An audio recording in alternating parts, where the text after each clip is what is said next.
Hey, it is your pal Hops and Scotch back here with my rehome tortoise.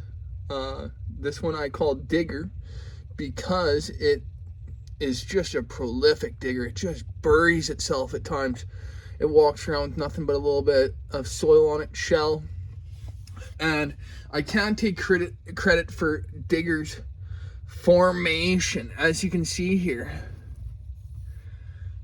he has some raised scutes.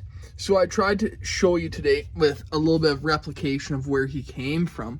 He came from somewhere with very dry sawdust, and wood shavings is actually what he was in. I believe it was just like a rabbit substrate. He was kept in a vivarium of about 1 foot by 2 foot with an opening glass door on the front, a wood background, the classic. I'd keep maybe a hermit crab inside of that, but I refer to Digger as a he, but I do believe that Digger is a girl, or at least I hope so. A little soil in its eye there. Try and blow that off there, but it seems unfazed. So where I got Digger from is it had a combi bulb, and that is what I've put inside of there today, just to show you like that green light of unnaturalism. It provides heat, but how do you create proper UVB when you adjust for heat? And it ends up being a very direct UVB source and a very small heated area that you're not getting proper UVB. So I typically run just a flood halogen for heat only. That's in this. And ignore this item, but then I run T5 12% Arcadia tubular UVB. I like to cover at least half of my enclosures in UVB to 3/4 range, and even a little bit more than. So as you can see here, this is that's Digger's digging. That it easily will dig the depth of its shell. This soil could be deeper for this tortoise. It is a prolific digger as time goes on. And I put this tortoise outside. It will have to be a finch wired below surface enclosure. I do not trust this tortoise from not escaping. It is tenacious. I absolutely love it. The second I saw it, I knew that this tortoise would it would be a good one. It had good energy, but although it had good energy, clean eyes, clean nares, look at it fight me right now. It wants nothing to do with me. I don't handle my tortoises very much. These videos have me handling my tortoises more than ever. But as you look here, it has a flat plastron, a rounded carapace, and a very small tail still, even at the 1.5 year, hopefully 2-ish year mark. They couldn't really tell me, so I just guess. I think last time I checked it was at like 150 grams. But you can see here, look at its scutes, how dry it was kept in its formative years, and you can see how the keratin layers have formed and the scutes have raised. There is no reversing this. For the rest of this tortoise's life, it will always show raised scutes, some form of pyramiding, and that's solely due to it being kept too dry.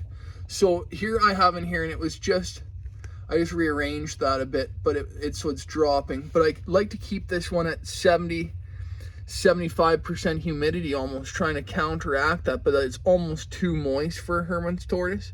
A spot in like a humid hide, I used a ice cream pail for a while with this one. It didn't seem to use that space, so I removed it. I tried to create a humid hide out of an ice cream pail upside down with a little entranceway, and I'd keep that extra moist. But so touching on the topic of raised scutes, UV has a contributing factor to this. I believe it being kept with a combi bulb as shown here. That is typically a regular halogen. That's the difference. That is what's normally in here just for its flood heat.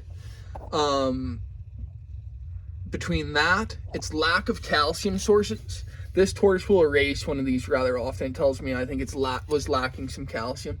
Its water dish was for sure dry. It was one of those very slippery pet store water dishes. So this has been probably a few days since I did the old substrate mix.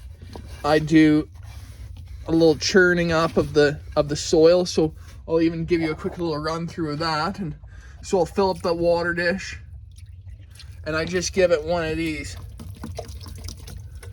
And we don't worry about messes around here. We just fill.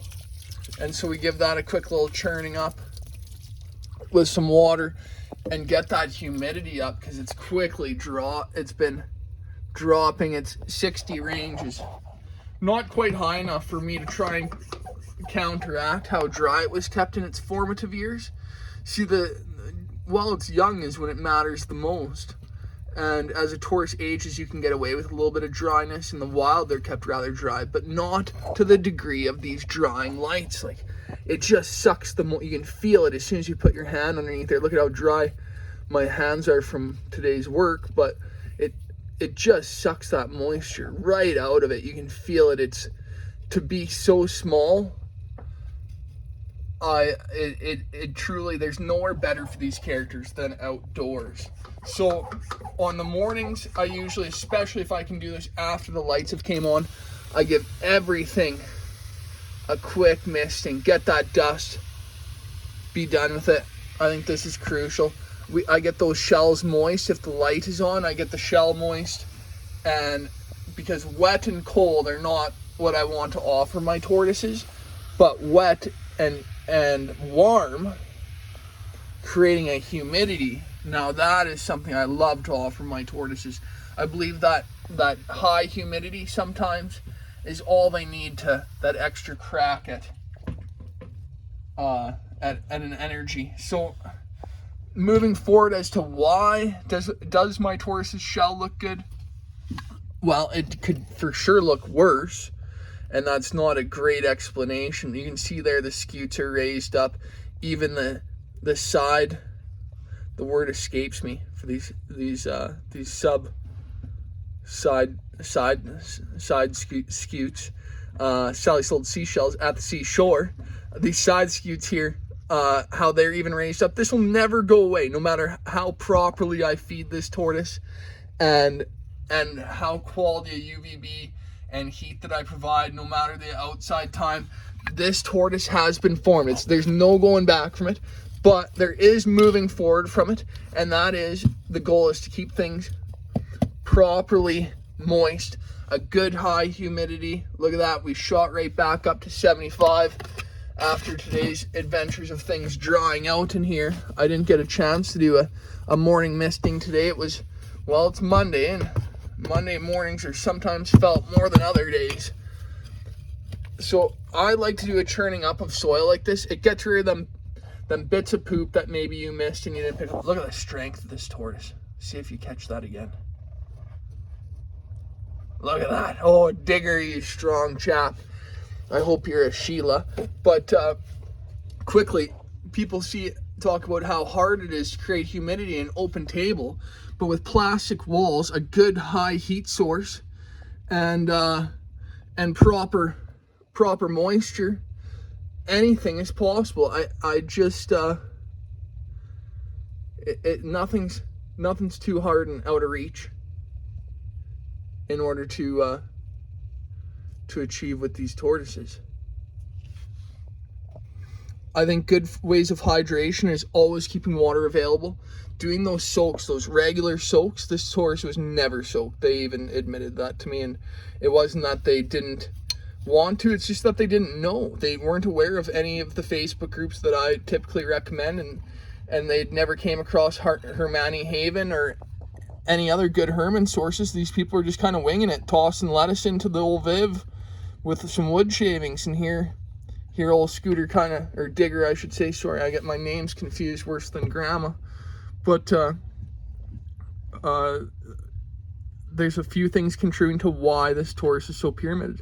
Overfed. It was well loved. They gave it lots of lettuce, lots of carrots and stuff like that. I don't like fertilized products. As you can see here, today's meal was nothing but dried mallow, rehydrated. This is wild picked mallow from around my farm and around family friends' places, and as well as from the yard, and dried out. I rehydrate that by soaking that, and I feed about a shell-sized amount. Today's meal was kind of picked through, I noticed, but we don't worry about the fuss pots always. These characters will not starve themselves by any means. I just know that they're getting sick of the dried feeds and such. But a lot of the times I find people are asking, does my tortoise's shell look okay? Well, it can always look better. And with that, I'm going to sign off, and I hope you all have the best Monday.